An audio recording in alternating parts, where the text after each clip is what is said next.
Hey, it's Pat here again from the Smart Passive Income Podcast. I want to thank Brendan again for allowing me to share a lot of these tips with you. And this one is especially useful if you have an interview show. And even if you have a solo show, I would recommend every once in a while at least. You don't have to have one every week.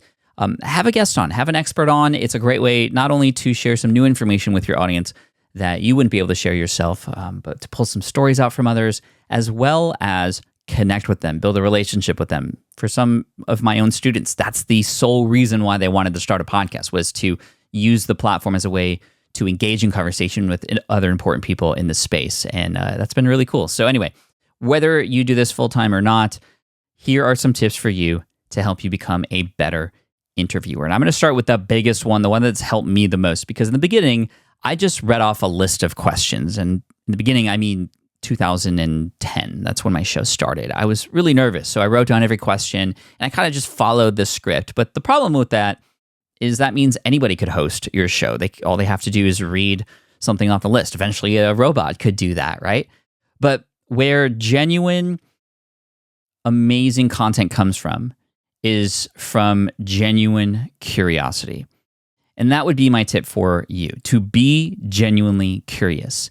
When I learned this, to be genuinely curious, number one, I started listening more intently, because I used to think about what the next question was going to be whilst a person was speaking and answering a previous question. So I wasn't even fully listening because I was so worried about how to transition into the next question. But by intently listening, I can then follow up better.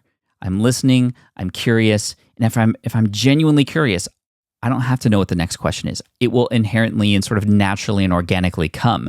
I almost try to tap into the curiosity of my audience while I'm interviewing somebody. What would my audience wonder about right now? I'm going to go and ask that question. And even if it's something that I think I might know the answer to, I ask to verify it as well.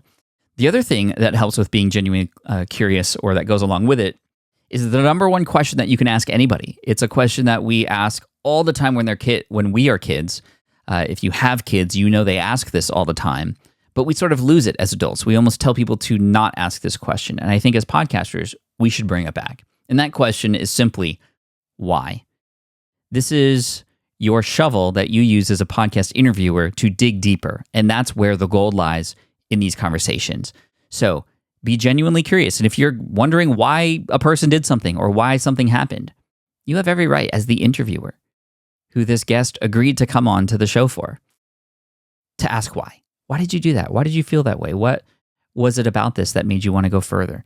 Practice your curiosity, and the better that you can get with that, the more natural it comes to you. The natural tendency is for audiences to just enjoy that a lot more. So be genuinely curious. I'm thankful that you are here to listen to these tips. I got one more for you after this one, but thank you again to Brendan here at Podpage for allowing me to share this. And I hope that you'll come join us over at SPI and just kind of see the information we have to share. We run a lot of workshops and webinars, but we also have this amazing community called SPI Pro and our All Access Pass, where we teach people like you, on not just how to launch a podcast, but to run a full stack business, everything from email marketing to webinars to affiliate marketing. We teach the whole thing.